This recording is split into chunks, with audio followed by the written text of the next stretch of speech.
Queridos amigos, que alegria pela nossa querida TV A Caminho da Luz, o programa Estudando as Obras de André Luiz, o livro Mecanismo da Mediunidade. Nós hoje estaremos estudando o capítulo 16º, Fenômeno Magnético da Vida Humana. Nós já há 2 programas que estamos vendo, há 2 capítulos, o nosso irmão André Luiz fala muito de hipnose. Não é? É muito interessante esse tema, porque nós sabemos que a hipnose é muito mais comum do que nós imaginamos. Milhões e milhões de espíritos hoje estão encarnados na Terra e vivem sob o guante da hipnose de espíritos inferiores. Nós sabemos também que há muitas pessoas encarnadas que têm o dom de magnetizar, hipnotizar as pessoas, seja de maneira coletiva, seja de pessoas individuais. Nós vamos estudar esse capítulo, é muito interessante, mas antes, tudo bem com você, André Luiz? Tudo bem, querido Sérgio, mais um dia consagrando ao estudo do livro Mecanismos da Mediunidade, pelas mãos de Valdo Vieira e Chico Xavier, ditado pelo espírito de André Luiz. Hoje vamos dar continuidade a este estudo fantástico. Se você está conhecendo agora o nosso canal, este é o 11º livro da série de André Luiz. Os outros 10 temos na íntegra aqui no canal. Esse é o 11º. Então temos De Nosso Lar até a Evolução em 2 Mundos na íntegra. E se você está nos acompanhando pela primeira vez, a primeira vez nesse próprio estudo, acompanhe o nosso vídeo de hoje, mas recomendamos que estude desde o prefácio de Emmanuel até o capítulo atual. O capítulo de hoje é o 16º, Fenômeno Magnético da Vida Humana, hipnose de palco e hipnose natural. Analisando a ocorrência mediúnica, na base do reflexo condicionado, assinalemos mais alguns aspectos de semelhante estudo na esfera do cotidiano. Assistindo ao fenômeno hipnótico indiscriminado nas demonstrações públicas, presenciamos alguém senhoreando o psiquismo de diversas pessoas por alguns minutos, mas na experiência diária vemos o mesmo fenômeno em nossas relações uns com os outros. Na exibição popular, o magnetizador pratica a hipnose que se hierarquiza por muitos graus de passividade nos hipnotizados. Na vida comum, todos praticamos espontaneamente a sugestão, em que a obediência maquinal se gradua em cada um de nós através de vários graus de rendição à influência alheia. Tal situação começa no berço. Então nós vemos que o magnetismo é um estudo muito interessante, não é? Quando nós entramos dentro do magnetismo a estudar especificamente a hipnose. Nós sabemos que tem pessoas que têm um poder mental muito forte de hipnotização. Nós sabemos que há pessoas que conseguem, por exemplo, numa plateia, onde ele faz determinadas exposições, ele consegue magnetizar aquelas pessoas que ali estão. Lógico que são técnicas, é verdade, mas a pessoa tem que ter um domínio daquilo que ela está fazendo.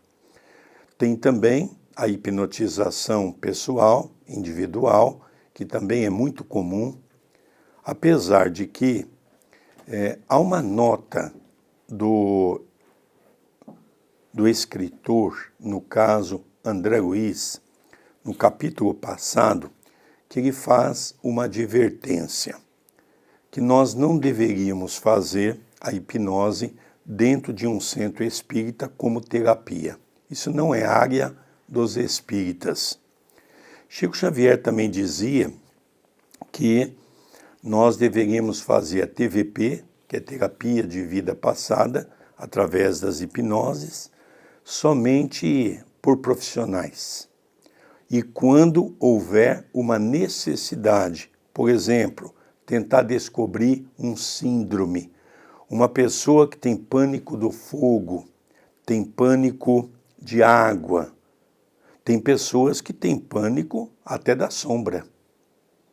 Então, pode-se fazer a hipnose nesses casos orientado por um psiquiatra, orientado por um psicólogo, com pessoas responsáveis, não é?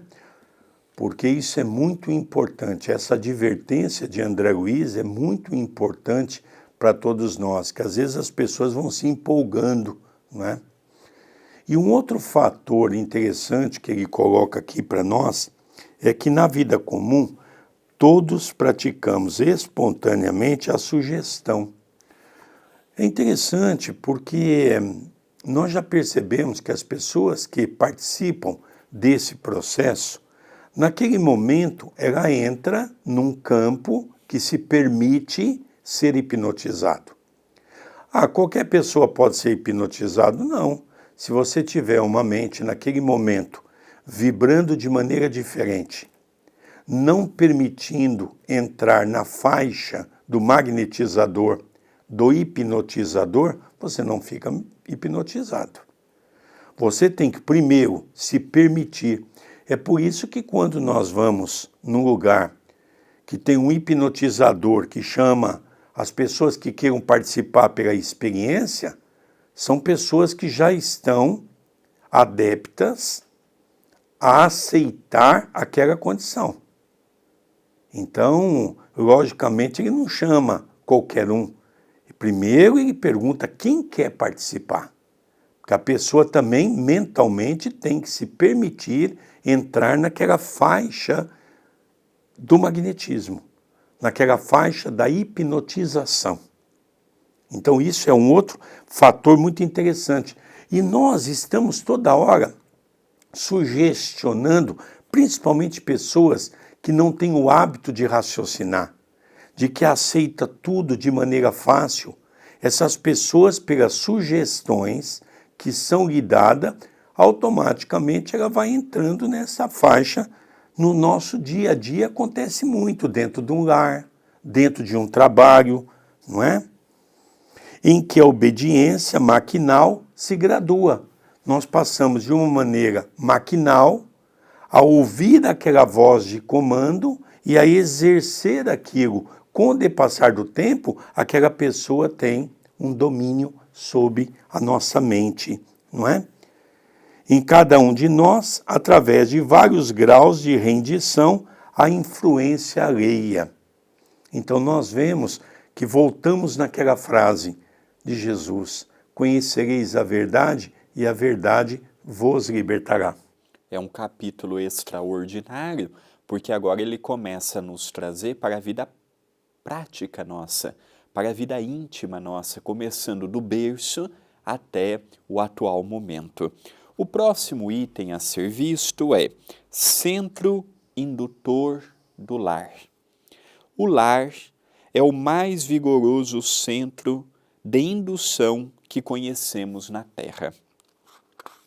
A maneira de alguém que recebe esse ou aquele tipo de educação, em estado de sonolência, o espírito reencarnado, no período infantil, recolhe dos pais os mapas de inclinação e conduta que lhe nortearão a existência, em processo análogo ao da escola primária, pela qual a criança é impelida a contemplar ou mentalizar certos quadros para refleti-los no desenvolvimento natural da instrução.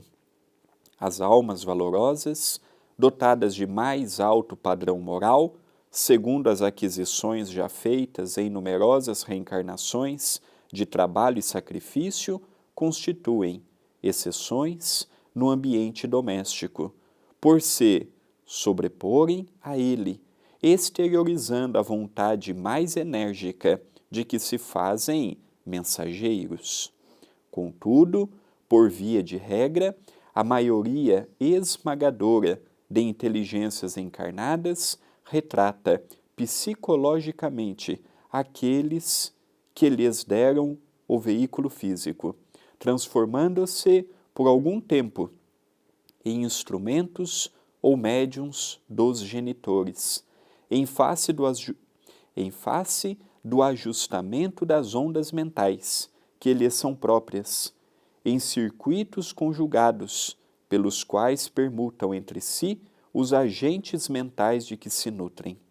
Somente depois que experiências mais fortes lhes renovam a feição interior, costumam os filhos alterar de maneira mais ampla os moldes mentais recebidos. Então aqui nós já vemos a influência do pai e da mãe, não apenas no quesito físico, de semelhança física, mas aqui nós vemos também que o pai e a mãe exercem uma influência psicológica, indutória, uma forma de pensar que naquela primeira infância a criança adota como sendo certo. Então nós temos visto que a educação, ela também passa, antes de eu educar o meu filho, eu preciso me educar para passar o correto a ele. Não adianta eu querer plasmar nele qualidades que eu não possuo. Não adianta eu querer ensinar a ele qualidades que eu não as tenho. Nós vemos que a ação do pai e da mãe pode ser benéfica, como pode ser maléfica na vida do filho. Nós precisamos criar seres humanos para enfrentar a vida, até mesmo naqueles momentos quando não mais estivermos, e não criarmos marionetes da nossa vontade. Até um tempo atrás, casava-se com quem os pais queriam. Até um tempo atrás, os filhos estudavam o curso que o pai e a mãe queriam. Então nós vamos vendo que estamos falando de coisa de 100 anos atrás. Há lugares no nosso planeta que até hoje são assim. Então nós percebemos que temos que ter esta noção de que a paternidade e a maternidade vai além de simplesmente dar oportunidade a um espírito de reencarnar. É mais do que isto. E às vezes eu posso ser um coautor da falha do meu filho, tanto quanto eu posso ser um coautor se ele vier a ser um grande homem, se ela vier a ser uma grande mulher, naturalmente que passou também por uma boa educação, e boa educação não é apenas o sim e o não, não é apenas dar uma religiosidade, uma boa escola, também passa pela força do exemplo. Nós vemos aqui um outro lado que me chama a atenção. Nosso querido André Luiz abordou uma face de uma situação no campo da família. Vamos analisar que nós estamos num mundo de provas e de expiações. O que isso significa? O mal campeia sobre o bem. Isso significa que a grande maioria de nós que reencarnamos aqui na Terra ainda somos espíritos comprometidos com o mal. Somos espíritos que ainda não temos a moralidade.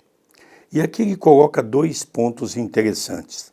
Quando uma criança começa a crescer, nós, pela indução da nossa fala, nós vamos magnetizando aquelas crianças. Se essas crianças não são crianças moralmente avançadas, elas vão assimilando tudo aquilo que nós vivenciamos. Até alguns anos atrás, nós percebíamos que os pais passavam de geração para geração, por exemplo, costumes. O pai passava o costume ao filho desde pequeno a beber uma bebida alcoólica.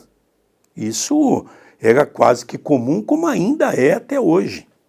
Só que nessa fase que nós estamos vivendo hoje, nós já vemos pais, pai e mãe, já sentando numa mesa, usando droga com seus filhos. Seja maconha, seja cocaína, seja lá o que for. Por quê? Porque nós vamos ensinando aos nossos filhos aquilo que nós julgamos que é correto para nós. E aquilo vai, desde pequeno, as crianças, não é? Por que as crianças, desde pequeno, começam a falar palavrão? Porque ouve os palavrões que os pais falam dentro de casa. Nenhuma criança aprende um palavrão sem ser dentro de casa. E quando traz da escola é corrigido, porque os pais, moralmente correto, corrigem veementemente. Então nós percebemos que aqui ele coloca 2 pontos interessantes. Aquelas crianças que já vêm altamente comprometidas, no meio pela qual são os chamados afins, aonde o pai e a mãe exercem uma hipnose sobre os filhos, sobre as suas condutas de vivência no dia a dia, e as crianças captam, mas aquelas crianças moralmente avançadas não aceitam esse tipo de coisa. Elas começam a ter posturas diferenciadas. Foi isso que me chamou a atenção na colocação que André Luiz faz para todos nós. Estamos aqui à busca da evolução, mas cada um de nós temos que nos esforçar, não é? Achamos bonito, por exemplo, uma criança, quando faz birra, não é? Outro dia até eu achei muito interessante, nós fomos no Dia dos Pais almoçar aqui num restaurante com toda a família, o meu pai está conosco, não é? E foi muito interessante porque a Catarina, com 1 ano e meio, filha do André Luiz, começa a chorar. E chora porque queria ir com a tia. Ela com a minha filha são 2 espíritos assim, muito ligados um ao outro, é impressionante. E ali então, a minha filha estava almoçando e a Carol estava segurando a Catarina, mas a Catarina queria porque queria, começou a berrar. E aí então ela pegou a criança, levou para um canto, e aí a Soraya já estava acabando de comer, falou, Carol, deixa que eu pego ela. Ela disse, não, deixa eu acalmar ela tem que aprender que não é do jeito que ela quer, não é pelo grito e pelo show que ela vai ganhar. Aí ficou com ela no colo, ela foi acalmando, ela foi conversando com a menina foi acalmando. Quando a menina estava calma, então ela disse para a Soraya, agora você pode pegar a criança.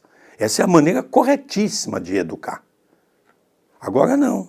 A criança começa a chorar, os pais dão de tudo, e ali nós vamos entrando no magnetismo dessa criança já viciada, com uma série de equívocos, e a gente vai cedendo, e essa criança nunca vai ter aqui o que nós chamamos de educação. Então a hipnose, ela exerce sobre um papel de pais para com filhos de maneira gigantesca, né, André Luiz? Sem dúvida.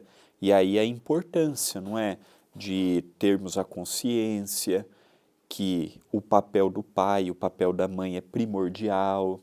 Quando falamos de evolução de um todo, invariavelmente passa pelo lar. Tendo lares equilibrados, teremos uma sociedade equilibrada. Hoje nós temos uma sociedade desequilibrada, com pessoas totalmente sem compreensão do certo e do errado, por falta de herança dentro de casa. Hoje nós vemos que, tirando os evangélicos, que são extremamente rigorosos com os filhos, e no encaminhamento a uma religiosidade, o que está correto, nós vemos hoje que o catolicismo tem pouquíssimos jovens, tem pouquíssimas crianças. Nós vemos no centro espírita. Hoje vamos ver a idade média de um padre, vamos ver a idade média de um médium espírita, vamos ver a idade média de um religioso cristão no Brasil. Nós vamos ver que estamos envelhecendo, nós estamos vendo que o movimento cristão no Brasil, a cada ano que passa, ele se envelhece e não há aquela renovação natural. Então isso é preocupante, porque quem vão ser os futuros médiuns, os futuros passistas, os futuros padres? Quem que vai amanhã dar continuidade? Lógico que vão vindo gerações que vão já vindo com esse compromisso, mas nós temos visto hoje falta de mão de obra. Hoje tem empresas que não têm novos turnos de trabalho, porque não tem pessoas para trabalhar. Hoje nós vemos em cidade pequena como Itapeira coisas que precisam ser feitas que você já não tem mais funcionários para desempenhar determinado papel. Então isso tudo também é uma herança que nós trazemos de casa. Ah, mas a culpa é sempre do pai e da mãe? Não, às vezes o espírito já é daquela forma e por falta de incentivo do pai e da mãe, piora uma situação que por si só já é extremamente delicada. E agora nós vamos dar continuidade no item outros centros indutores. Em todos os planos determina a providência do Criador, seja a criatura amparada com segurança. Cada consciência que renasce no campo físico traz consigo as ligações do agrupamento espiritual a que se filia, demonstrando as afinidades profundas de que a onda mental da notícia no fluxo revelador com que se apresenta. Se os pais guardam sintonia com as forças a que se lhes jungem fluidicamente, os filhos, a vida prossegue harmoniosa, como que sobre rodas nas quais as crenas se mostram perfeitamente engrenadas.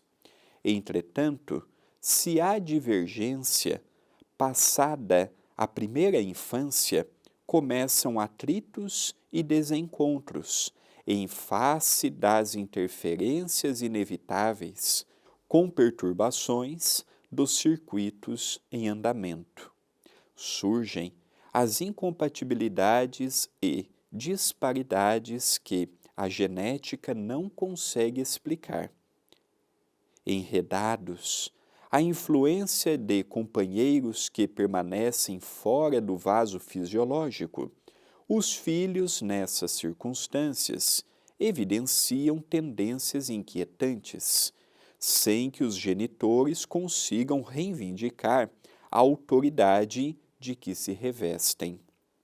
Todavia, a escola edificante espera-os nas linhas da civilização, para restaurar-lhes, desde cedo, as noções de ordem superior diante da vida, exalçando os conceitos de elevação moral imprescindíveis ao aprimoramento da alma. Transfiguram-se, então, os mestres comuns em orientadores dos aprendizes, que, se atentos ao ensino, se fazem médiuns temporários das mentes que os instruem, pelo mesmo fenômeno de harmonização das ondas mentais, porquanto o professor, ensinando, torna mais lentas as oscilações que despede, enquanto os alunos, aprendendo, fazem mais curtas as oscilações que lhes são peculiares, verificando-se o necessário ajuste de nível para que a permuta dos agentes espirituais se façam com segurança. Os discípulos que fogem deliberadamente ao dever da atenção, relaxando os compromissos que abraçam, permanecem ausentes do benefício, ligados a circuitos outros que lhes retardam a marcha na direção da cultura por desertarem dos exercícios que lhes favoreceriam mais dilatada iluminação íntima. E além da escola, surgem para os rebentos do lar terrestre as obrigações do trabalho profissional, em que a personalidade segue no encalço da vocação ou soma de experiência que já conquistou na vida. Cada oficina de ação construtiva, seja qual for a linha de serviço em que se expresse, é novo educandário para a criatura. Enlide no campo humano, em que a chefia, a escalonar-se por meio de condutores diversos, convoca os cooperadores nos vários círculos da subalternidade ao esforço de melhoria e sublimação, ainda que vemos por intermédio da mesma ocorrência de harmonização mental os que orientam, erguidos à condição de espíritos protetores, e os que obedecem, transformados em instrumentos para determinadas realizações. É muito interessante nós notarmos que o estudo que o professor Carlos Chagas, agora na condição de André Luiz, nos traz, é de muita profundidade, mostrando, e muitas pessoas podem perguntar, onde tudo isso entra na questão da mediunidade. Mediunidade não é apenas sentar numa mesa medianímica para entrar em concentração, em êxtase e permitir que os espíritos possam comunicar-se.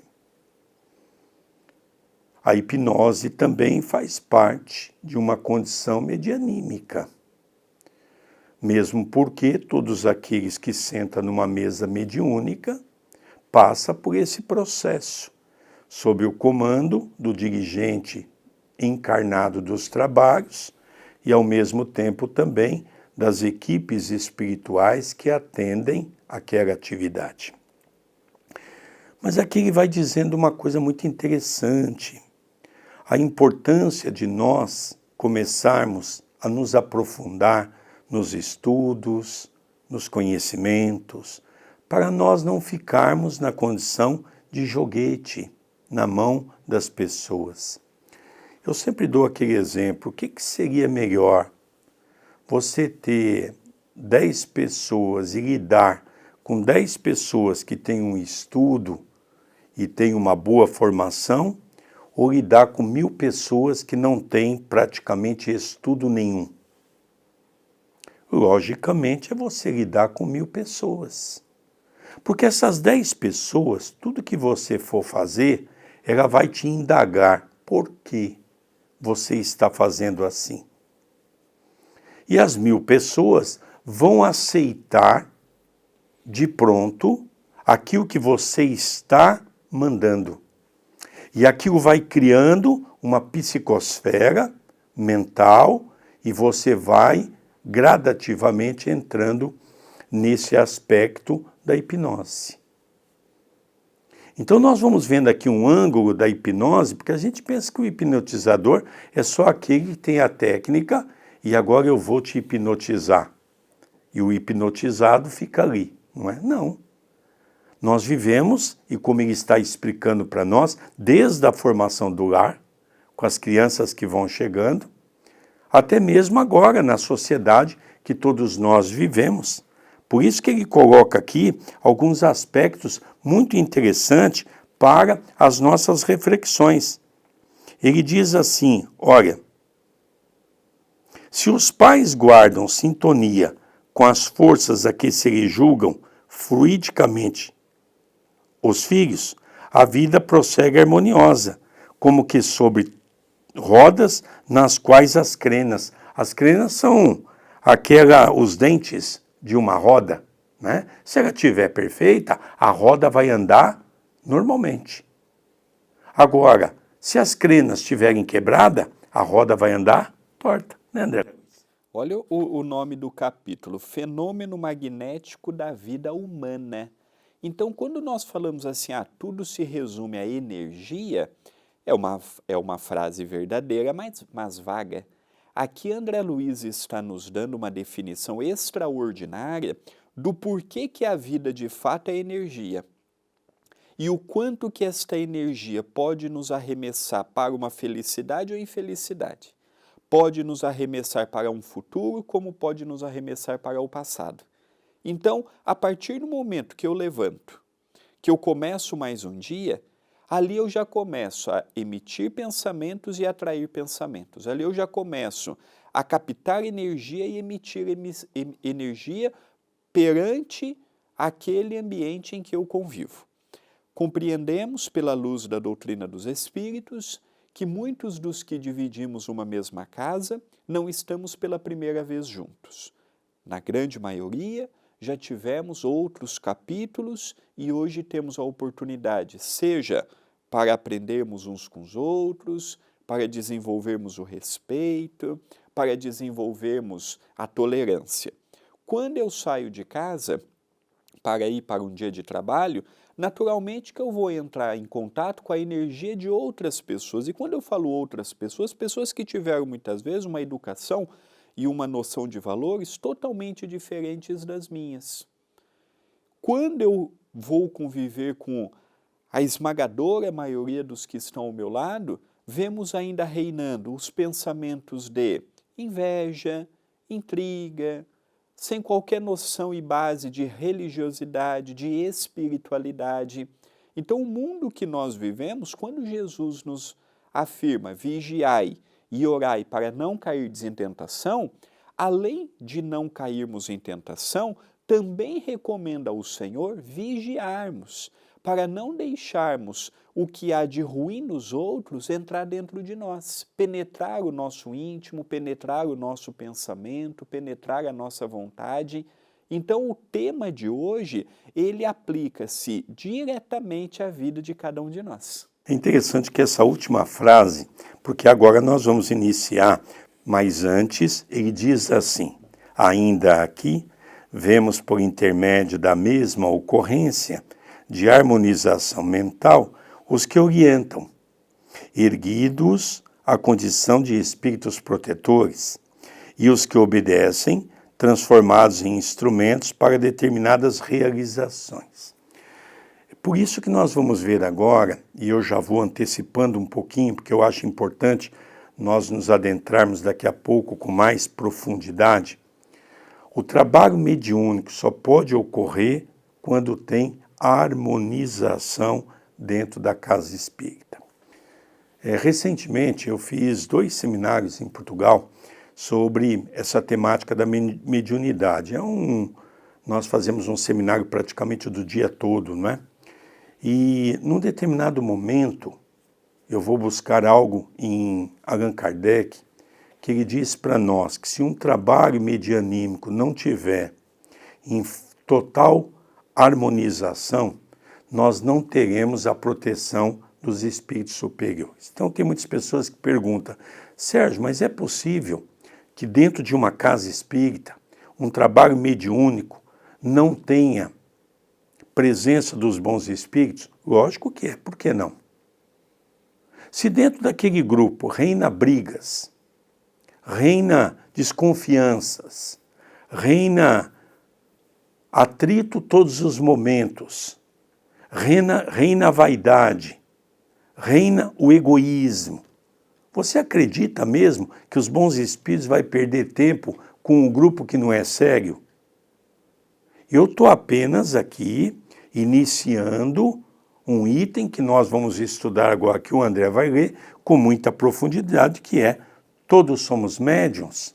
Vamos acompanhar. Todos somos médiuns. Nos centros de atividade referidos em nosso estudo, encontramos o reflexo condicionado e a sugestão como ingredientes indispensáveis na obra de educação e aprimoramento. Urge reconhecer que a liberdade é tanto maior para a alma quanto maior a parcela de conhecimento que se lhe debite no livro da existência. Por isso mesmo, quanto mais crença em possibilidades nesse ou naquele sentido, mais se lhe desdobram caminhos à visão, constrangendo-a a vigiar sobre a própria escolha. Mais extensa mordomia, responsabilidade mais extensa. Isso acontece porque, com a intensificação de nossa influência nesse ou naquele campo de interesse, mais persistentes se fazem os apelos em torno, para que não nos esqueçamos do dever primordial a cumprir. Quem avança está invariavelmente entre a vanguarda e a retaguarda, e a romagem para Deus é uma viagem de ascensão. Toda subida, quanto qualquer burilamento, pede suor e disciplina. Todo estacionamento é repouso inquistante. Somos todos, assim, médiuns, a cada passo refletores das forças que assimilamos, por força de nossa vontade, na focalização da energia mental. Então, o que ele vem colocar para nós aqui, que independente de nós sentarmos numa mesa mediúnica ou não, recebermos psicografia, termos a dupla visão, a clarividência, sonambulismo, seja qual for o tipo de nossa mediunidade, todos nós somos médiuns. Todos nós, em graus, como nos ensinou no Livro dos Médiuns o professor Allan Kardec, todos nós somos médiuns em pequena proporção ou grandes proporções. Chico Xavier foi um médium de grandes proporções, considerada a maior antena parabólica que nós já tivemos aqui na Terra. Desenvolveu todos os tipos de mediunidade que trabalha na seara do bem, ele exerceu. Até aquelas mais raras que consta no Livro dos Médiuns, ele chegou a ter, inclusive, a transfiguração que algumas pessoas chegaram a presenciar. Chico Xavier se transfigurado, quando olharam para o rosto dele, viram o rosto de Emmanuel.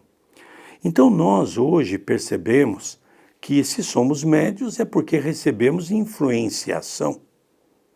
E a influenciação pode ser do mundo espiritual, como também pode ser do mundo físico, como nós já vimos. E é muito importante nós analisarmos esse aspecto, porque ele vem definitivamente comprovar aquilo que o nosso querido Allan Kardec já havia dito, né, André? Sem sombra de dúvida. O Livro dos Médiuns é o livro que dá cidadania à mediunidade, em que, no século XIX, Kardec catalogou, estudou, criou palavras mediunidade, médiuns, palavras medianeiro, palavras que não havia no nosso vocabulário. Kardec criou terminologias novas, deu um dicionário para nós, dando significado a essas palavras, a esses fenômenos. Então, todos nós somos médiuns. Todos nós, num grau maior ou menor, temos a participação dos espíritos na nossa vida. Alguns de modo claro e patente, e outros tantos de modo imperceptível, ao ponto de muitos dizer, mas eu não sou médium, eu não vejo, eu não ouço, eu não interajo com o mundo espiritual. Mas aqui estamos vendo com André Luiz que a mediunidade ela se faz de forma tão natural e espontânea que muitos são médiuns e sequer sabem que possuem a mediunidade. E agora nós vamos para o penúltimo item de hoje, que é perseverança no bem. Diz André Luiz, é imprescindível recordar o impositivo da perseverança no bem. O comprazimento nessa ou naquela espécie de atitude ou companhia, leitura ou conversação menos edificantes, estabelece em nós o reflexo condicionado, pelo qual inconscientemente nos voltamos para as correntes invisíveis que representam. É desse modo que formamos hábitos indesejáveis, pelos quais nos fazemos pasto de entidades vampirizantes, acabando na feição de arcabouços vivos para moléstias fantasmas. Pensando ou conversando constantemente sobre agentes enfermiços, quais sejam a acusação indébita e a crítica destrutiva, o deboche e a crueldade, incorporamos, de imediato, a influência das criaturas encarnadas e desencarnadas que os alimentam, porque o ato de voltar a semelhantes temas, contrários aos princípios que ajudam a vida e a regeneram, se transforma em reflexo condicionado de caráter doentio, automatizando-nos a capacidade de transmitir tais agentes mórbidos, responsáveis por largo acervo de enfermidade e desequilíbrio. Então nós vemos, por exemplo, perseverança no bem. Eu tenho como hábito, depois de tantos anos estudar o capítulo da mediunidade, eu confesso a todos que eu tenho muito critério para ajudar no desenvolvimento de um médium na casa espírita. Por várias razões. Há muitas pessoas que se empolgam com a mediunidade, querem ser médiums, mas às vezes não têm aquela perseverança necessária que tem que ter.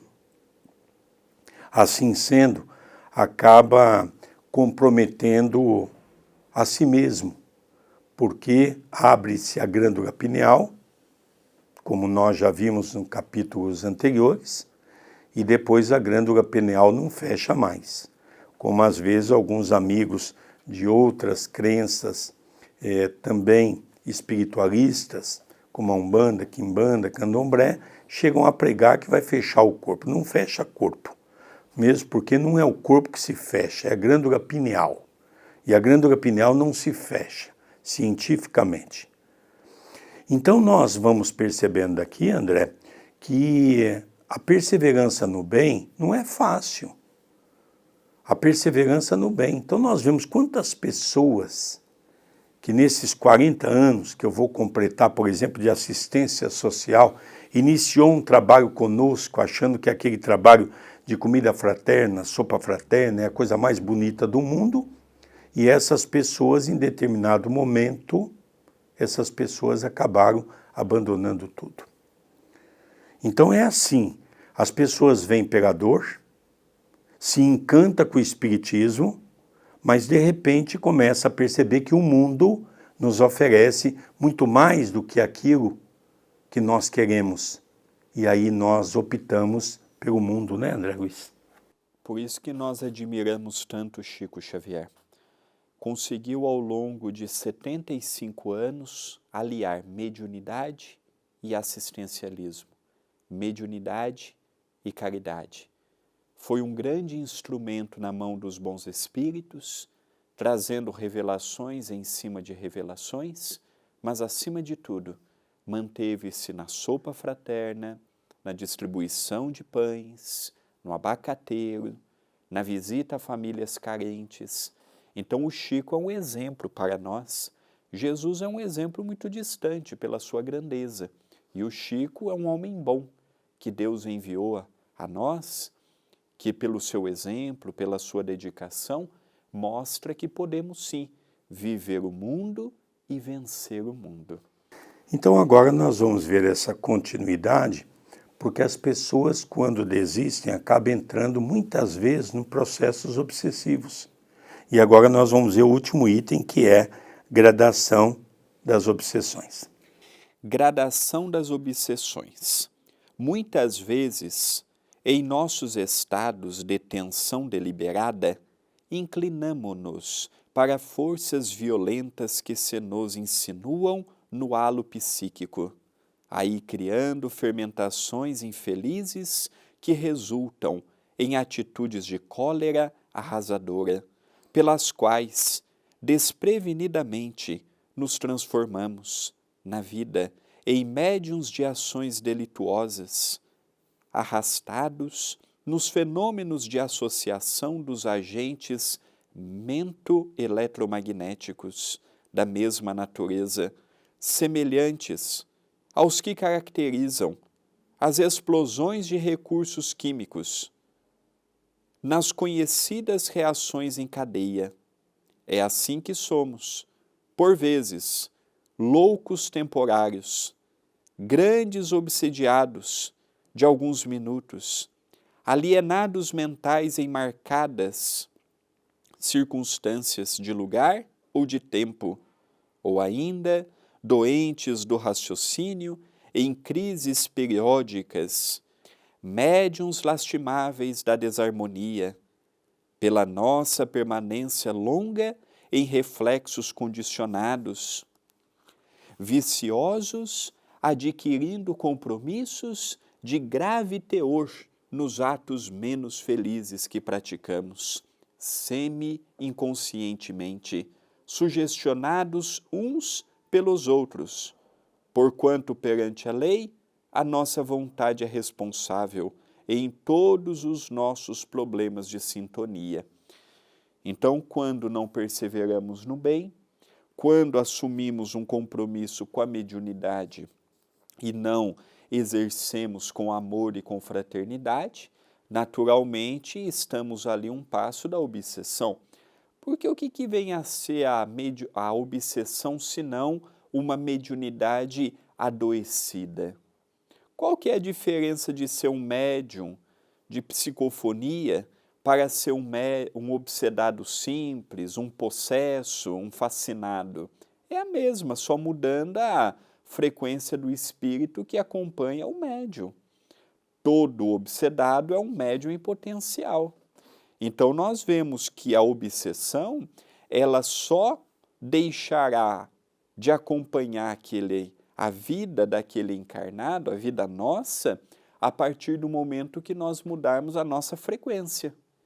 Mais evangelho, mais prece, um olhar diferente para o mundo, mudando as companhias espirituais que nos seguem, aí sim vamos sair de um processo obsessivo e quem sabe nos candidatar, nos tornarmos um médium. Interessante quando ele diz dessa maneira, porque aqui nós vamos ver alguns reflexos interessantes, não é? É assim que somos. Lógico, somos espíritos imperfeitos. Por vezes, loucos temporários. Quando alguém, muitas vezes, não faz aquilo que nós queremos que eles fazem, ficamos enlouquecidos, a nossa mente cai de vibração. Grandes obsediados de alguns minutos.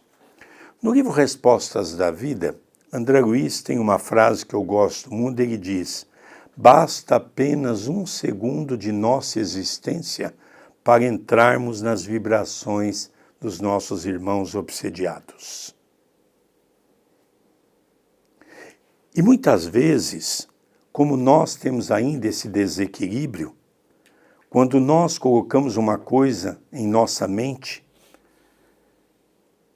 e formamos, consequentemente, em nosso pensamento um quadro de algo que ocorreu, e nós ficamos pensando sobre aquilo, vêm os espíritos, aproveitam a oportunidade e vão colocando na nossa mente, pela intuição, mais lenha nessa fogueira. E a fogueira, que às vezes era desse tamanho, passou a ficar desse tamanho, por causa da nossa invigilância. Quando Jesus disse, vigiai e orai para não cairdes em tentação, ele diz que a vigilância é muito importante, porque quantas pessoas que caem orando. A oração não é motivo para nos mantermos eretos dentro das condições da vida.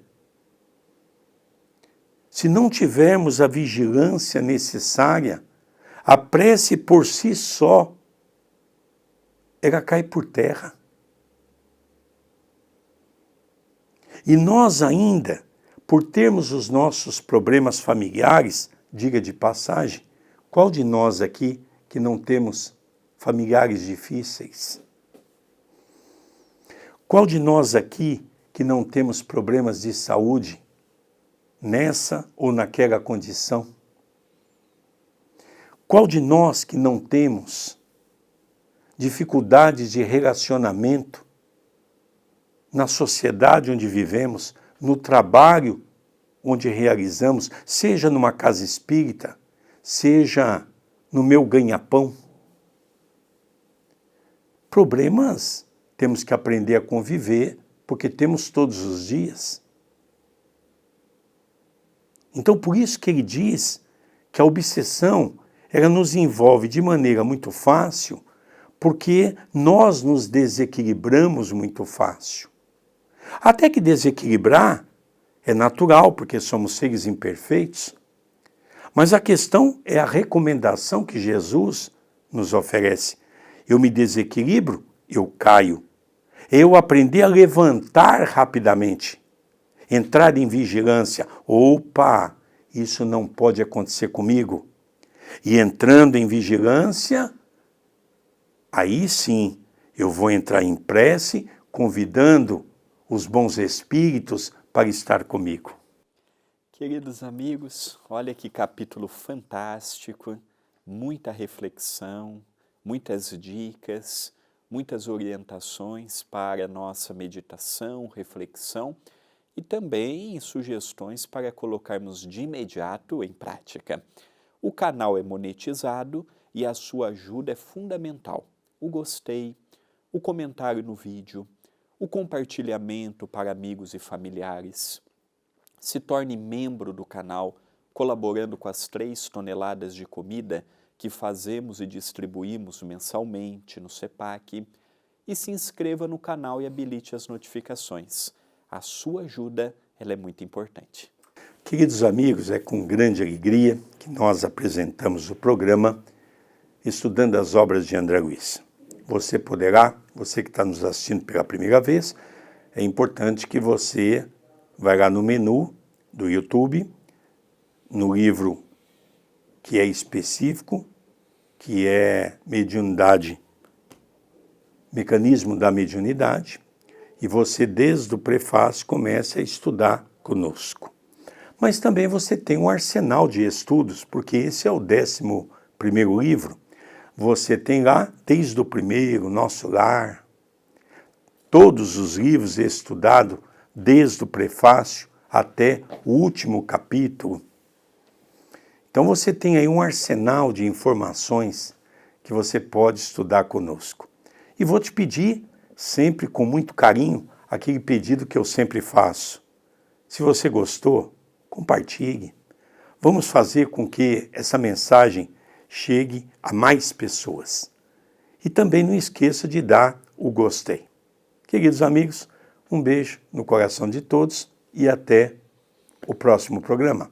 Até o próximo programa.